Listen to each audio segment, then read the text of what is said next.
جی ناظرین، قصص الانبیاء میں آپ کو خوش آمدید کہتے ہیں۔ آج 21ویں سحری ہے اور آج ہم 3 پیغمبروں کے واقعات ایک ساتھ بیان کریں گے جن کا نام ہے حضرت الیاس علیہ السلام، حضرت الیسع علیہ السلام اور حضرت ذوالکفل علیہ السلام۔ ان تینوں کے واقعات ایک ساتھ اس لیے بیان کیے جا رہے ہیں کہ ان تینوں کے بارے میں قرآن مجید نے صرف نام کی حد تک ہی ذکر کیا ہے، ان کے بارے میں واقعات قرآن مجید نے نہیں بتائے،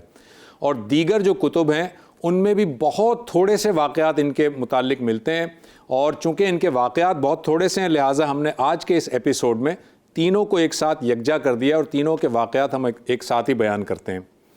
حضرت الیاس علیہ السلام حضرت سلیمان علیہ السلام کے بعد کچھ برسوں کے بعد حضرت الیاس علیہ السلام مبعوث ہوئے۔ آپ جس جگہ پر مبعوث ہوئے وہاں پر جو بادشاہ تھا جس کی حکومت تھی وہ ایک دیوتا کی پوجا کیا کرتے تھے، بہت بڑے بت کی پوجا کیا کرتے تھے، اور وہ بت بال کہلاتا تھا۔ حضرت الیاس علیہ السلام نے اس بادشاہ کو اس بال کی پوجا سے باز رکھنے کی کوشش کی، لیکن وہ جس طرح پچھلی قوموں میں ہوتا تھا یہ بھی نہیں مانا اور حضرت الیاس کی جان کے درپے ہو گیا۔ حضرت الیاس علیہ السلام نے اس کو وارننگ دی۔ اللہ تعالیٰ نے معجزے کے طور پر اور ایک طرح سے نشانی کے طور پر اس قوم کے اوپر 3 سال تک خشک سالی بھی رکھی اور اس پر جو ہے وہ بارش برسانا بند کر دی، لیکن وہ بادشاہ جو ہے وہ باز نہیں آیا اور اس کی قوم بھی باز نہیں آئی۔ حضرت الیاس علیہ السلام کے بارے میں جیسا کہ میں نے کہا بہت کم واقعات ملتے ہیں۔ آپ کے بارے میں یہ واقعہ ملتا ہے روایتوں میں کہ ایک بڑھیا تھی جس کا بچہ مر گیا اور وہ حضرت الیاس علیہ السلام کی بارگاہ میں حاضر ہوئی، ان سے درخواست کی تو حضرت الیاس علیہ السلام نے اللہ تعالیٰ سے دعا کی تھی اور اس کے بچے کو زندہ کر دیا تھا۔ اور بھی بہت سارے چھوٹے چھوٹے واقعات ہیں جو اسی طرح سے معجزات سے متعلق ہیں۔ یہ جو بال کی پوجا کرنے والا شہنشاہ تھا یہ حضرت الیاس علیہ السلام کی جان کے درپے جب ہو گیا تو اللہ تعالیٰ نے حضرت الیاس علیہ السلام کو حکم دیا کہ آپ یہاں سے اس بستی کو چھوڑ کر کہیں دور چلے جائیں اور ایک جگہ پر جا کر اپنا قیام کریں۔ تو حضرت الیاس علیہ السلام وہ بستی چھوڑ کر بہت دور چلے گئے اور ایک غار میں جا کر روپوش ہو گئے تھے۔ اور آپ کے سامنے یہاں پر ایک پکچر میں آپ کو دکھا رہا ہوں، یہ ماؤنٹ کیرمل کی پکچر ہے جہاں پر یہ آپ کا غار ہے، اور یہ ایک دوسری آپ کو پکچر دکھا رہا ہوں، یہ غار پر موجود اب یہ جو غار ہے اس کے اوپر ایک خانقاہ بن گئی ہے، موناسٹری بن گئی ہے، اور اس کے آپ تیسری پکچر دیکھیے تو اس کے غار کا جو دروازہ آپ کو نظر آ رہا ہے اور اس دروازے کے اوپر آپ کو ایک تختی سی نظر آ رہی ہے، نیم پلیٹ لگی ہوئی ہے۔ اب آپ کو یہ چوتھی پکچر دکھا رہے ہیں، یہ چوتھی پکچر اسی نیم پلیٹ کا کلوز ویو ہے، اور آپ اس نیم پلیٹ میں دیکھ سکتے ہیں کہ اس میں حضرت الیاس علیہ السلام کا نام بھی لکھا ہوا ہے۔ غار کے اندر جب ہم جاتے ہیں تو یہ ایک چھوٹا سا برآمدہ ہے جو آپ کے پکچر میں نظر آ رہا ہے، اور یہاں پر لوگ عام طور پر مشعلیں جلاتے ہیں، کینڈلز جلاتے ہیں، اور حضرت الیاس علیہ السلام سے متعلق ان کی زندگی سے متعلق واقعات کو وہاں پر جو تختیاں لگی ہوئی ہیں ان میں پڑھتے ہیں اور زیارت کرتے ہیں اندر جا کر۔ اور اس کے اندر اگر آپ جائیں، اسی برآمدے سے ہوتے ہوئے اگر اندر جائیں تو اندر آپ کو ایک بیچ میں ایک دیوار سی نظر آ رہی ہے جس کے 2 اطراف نظر آ رہے ہیں، ایک دائیں جانب نظر آ رہا ہے اور بائیں جانب نظر آ رہا ہے۔ دائیں ہاتھ پر جو حصہ ہے وہ مردوں کے زیارت کرنے کے لیے مختص ہے، اور بائیں جانب جو حصہ ہے وہ عورتوں کی زیارت کرنے کے لیے مختص ہے۔ اگر آپ اگلی پکچر دیکھیں، اگر آپ اس دائیں جانب میں جائیں گے یعنی مردوں والے حصے میں جائیں گے تو یہاں پر جائے نماز لگی ہوئی ہیں اور لائبریری رکھی ہوئی ہے جس میں کہ حضرت الیاس علیہ السلام کی زندگی کے واقعات درج ہیں۔ اور اگر آپ بائیں جانب والے حصے میں آئیں گے جو عورتوں کا حصہ ہے تو وہاں پر آپ کو مزید ایک چھوٹا سا کمرہ نما نظر آئے گا جہاں پر عورتیں عبادت بھی کرتی ہیں اور اپنے منت ماننے کے لیے وہ اپنے اسکارف وغیرہ جو ہے وہاں پر لٹکاتی ہیں۔ آپ کو بہت سارے اسکارف نظر آ رہے ہوں گے جو عورتوں کے لٹکائے ہوئے اسکارف ہیں۔ حضرت الیاس علیہ السلام کے بارے میں یہ بھی بتایا جاتا ہے کہ اللہ تعالیٰ نے ان کو وفات آسمانوں میں دی تھی، یعنی انہیں آسمانوں میں اٹھا لیا گیا تھا، لہٰذا حضرت الیاس علیہ السلام کے مقبرے کے بارے میں ہمیں کوئی روایت نہیں ملتی کہ ان کا مقبرہ یہاں زمین میں کہاں پر موجود ہے۔ اپنے آخری ایام میں حضرت الیاس علیہ السلام کی ملاقات ایک اور نوجوان سے ہوتی ہے جن کا نام ہے الیسع، اور اللہ تعالیٰ نے حضرت الیاس علیہ السلام کے اٹھائے جانے کے بعد الیسع علیہ السلام کو نبوت عطا کی تھی۔ اور الیسع علیہ السلام اسی قوم کی طرف بھیجے گئے تھے جس قوم کی طرف حضرت الیاس علیہ السلام کو بھیجا گیا تھا۔ اب آتے ہیں ذرا حضرت الیسع علیہ السلام کی بات کرتے ہیں۔ حضرت الیسع علیہ السلام اسی بادشاہ کا جو بیٹا تھا، جو بادشاہ حضرت الیاس علیہ السلام کے دور میں تھا، اسی کا جو بیٹا تھا، جب وہ تخت نشین ہوا تو حضرت الیسع علیہ السلام نبی بن چکے تھے، اور حضرت الیسع نے بھی اسی طرح سے شرک اور بت پرستی سے باز رکھنے کی کوشش کی، توحید کا پیغام دیا، لیکن وہ لوگ نہیں مانے، اور اس طرح سے حضرت الیسع بھی اپنی تبلیغ کرتے رہے، اور آخر کار وہ پھر اس قوم سے الگ ہو گئے اللہ تعالیٰ کے حکم سے۔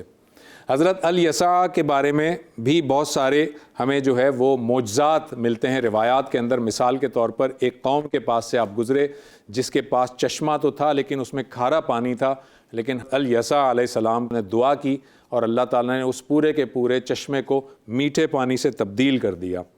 اور اسی طرح سے ایک عورت تھی جو بہت مقروض تھی، بہت زیادہ قرض تھا اس کے اوپر، حضرت الیسع علیہ السلام نے اس کے گھر سے تیل منگوایا، اور اس تیل کو جو ہے وہ مختلف برتنوں میں انڈیلتے رہے، اور یہ یہاں تک ہوا کہ برتن کے برتن بھرتے چلے گئے لیکن وہ تیل ختم نہیں ہوا۔ پھر انہوں نے اس بڑھیا سے کہا کہ یہ تیل جا کر بازار میں بیچو اور اپنے قرض اتار دو۔ اس طرح سے حضرت الیسع علیہ السلام کو اللہ تعالیٰ نے معجزہ عطا کیا اور اس بڑھیا کے قرض سے بھی اسے نجات دلا دی۔ حضرت الیسع علیہ السلام کے مقبرے کے بارے میں ہمیں 3 روایات ملتی ہیں، اور تینوں کی تینوں ٹرکی میں ہیں، مگر میں آپ کے سامنے پہلے ایک روایت رکھتا ہوں۔ یہ آپ دیکھ سکتے ہیں، یہ ایک مقبرے کی عمارت ہے، یہ ٹرکی کے اندر عرفہ کا مقام ہے۔ عرفہ کے مقام میں حضرت الیسع علیہ السلام کا یہ مقبرہ بتایا جاتا ہے، جس کی یہ آپ کو عمارت نظر آ رہی ہے۔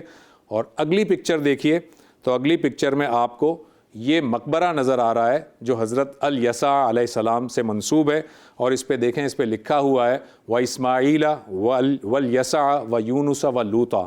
یعنی 4 پیغمبروں کے نام بھی لکھے ہوئے ہیں۔ یہ وہ آیت ہے قرآن مجید کی جو حضرت الیسع علیہ السلام سے متعلق ہے، جو کہ اس قبر کے اوپر نظر آ رہی ہے۔ حضرت الیسع کے بارے میں نے کہا کہ 2 اور بھی ان کی مقبرے منسوب ہیں، وہ بھی دونوں ٹرکی میں ہیں، لیکن اس کو بتانے سے پہلے حضرت ذوالکفل علیہ السلام کے بارے میں کچھ ڈسکس کر لوں، کیونکہ باقی کے جو 2 مقبرے ہیں جو حضرت الیسع سے منسوب ہیں ان کا تعلق حضرت ذوالکفل سے بھی ہے، تو اس لیے پہلے حضرت ذوالکفل علیہ السلام سے متعلق گفتگو کرتے ہیں۔ تیسرے جو پیغمبر ہیں یہ حضرت ذوالکفل علیہ السلام، ان کے بارے میں قرآن مجید کی ایک آیت ہے، اور اس میں ہے وَإِسْمَاعِيلَ وَإِدْرِيسَ وَذَوالکفل كُلٌّ مِّنَ الصَّابِرِينَ، اور اس آیت میں اللہ تعالیٰ نے 3 پیغمبروں کا نام لے کے بتایا ہے کہ اسماعیل اور ادریس اور ذوالکفل تینوں کے تینوں صابرین میں سے تھے، یعنی تینوں صبر کرنے والے پیغمبر تھے۔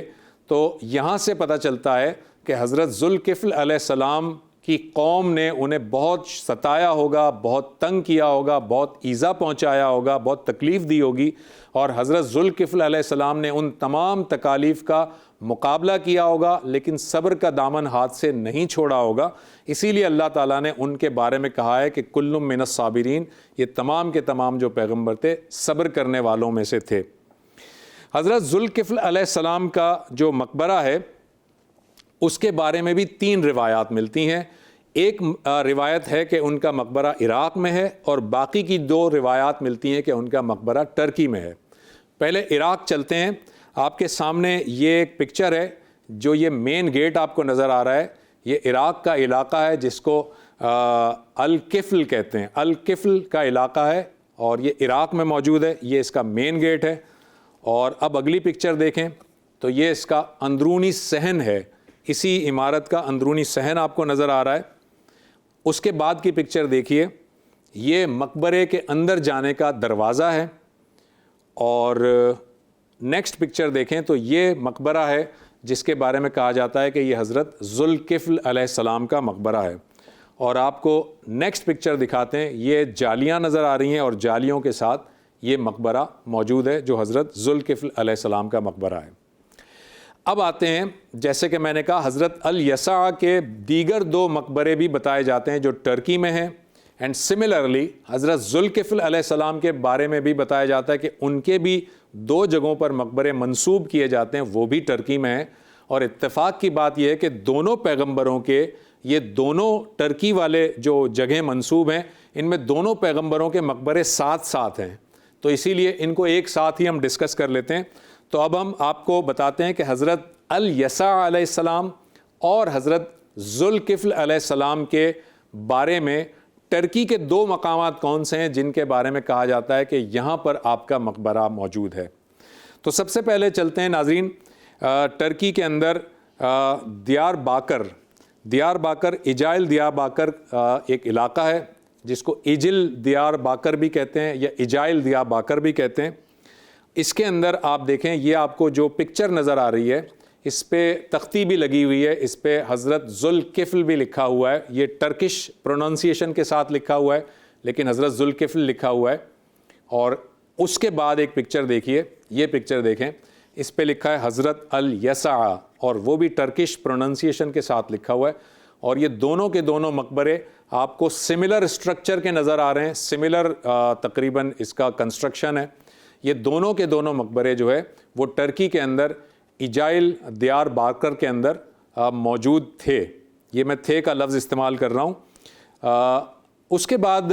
ایک روایت کے مطابق یہاں پر ٹرکی کی گورنمنٹ کو کچھ کنسٹرکشن کرنی تھی، اس وجہ سے یہ طے کیا گیا کہ یہاں سے ان مقبروں کو ری لوکیٹ کیا جائے، ان مقبروں کو کہیں اور لے جایا جائے، لہٰذا گورنمنٹ نے جو ہے وہ شرعی نقطہ نگاہ سے اسکالر سے رابطہ کیا اور ان مقبروں کو ری لوکیٹ کیا گیا، اور ری لوکیٹ کرنے کے بعد ایجائل ہی کے علاقے میں دیار باکر سے ری لوکیٹ کرتے ہوئے زیارت کی طرف جو ہے جسے زیارت کے بجائے زیارات کہا جاتا ہے، زیارات دیار باکر، وہاں پر ان دونوں مقبروں کو ری لوکیٹ کیا گیا۔ تو اب آپ کو آگے جو پکچر نظر آ رہی ہے یہ زیارات دیار باکر کے مقبرے کی عمارت ہے جس کے اندر یہ دونوں مقبرے موجود ہیں، یہ اس کی عمارت آپ کو میں بتا رہا ہوں۔ اگلی پکچر دیکھیں تو یہ ایک مسجد ہے، اور اس مسجد کے اگلی پکچر آپ دیکھیں تو اس کے دروازے پر ذوالکفل اور الیسع کا نام بھی لکھا ہوا ہے، اس کے ڈور پر لکھا ہوا ہے۔ اور یہاں پر اب آپ اندر آئیں گے مقبرے کے اندر تو آپ دیکھیں گے کہ دائیں جانب کا مقبرہ آپ کو نظر آ رہا ہے، یہ حضرت الیسع علیہ السلام کا مقبرہ ہے۔ اسی مقبرے کے پیچھے بالکل دیکھیے ناظرین، اور اگر ہم اسے زوم کر سکیں تو بلیک رنگ کی ایک تختی ہے، اور اس تختی کو زوم کریں گے تو الیسع علیہ السلام کا نام ہے جو بالکل صاف نظر آ رہا ہے۔ اور اسی پکچر کو آپ دوبارہ سے جو ہے وہ زوم آؤٹ کیجئے تو اب آپ کو بائیں جانب ایک اور مقبرہ نظر آ رہا ہے، اور اس مقبرے کے بھی بالکل پیچھے بلیک رنگ کی تختی ہے جس کو زوم اگر ہم کریں تو اس پہ حضرت ذوالکفل علیہ السلام کا نام درج ہے۔ یہ سارے جو میں نے مقبرے آپ کو بتائے اور جو ری لوکیشن بتائی، واللہ عالم، اللہ تعالیٰ بہتر جانتا ہے کہ ان تینوں پیغمبروں کے مقبرے کہاں پر ہیں، یہ تو اللہ تعالیٰ ہی بہتر جانتا ہے۔ بہرحال جو روایات میں جو چیزیں ہیں اور جو چیزیں منسوب کی جاتی ہیں وہ ہم نے آپ کے سامنے رکھی ہیں، اور آپ کو یاد ہوگا کہ ہم نے اپنے پہلے ایپیسوڈ میں ہی بتایا تھا کہ ہم وہ چیزیں آپ کے سامنے روایت سے لیں گے جن کا تعلق ایمانیات سے نہ ہو، یعنی اگر آپ اس کی تصدیق کرتے ہیں یا نہیں کرتے، دونوں صورتوں میں آپ کے ایمان میں کسی قسم کی کوئی خرابی نہ ہو۔ کل انشاءاللہ تعالی ہم حضرت عزیر علیہ السلام پر گفتگو کریں گے، ایک چھوٹا سا وقفہ لیتے ہیں۔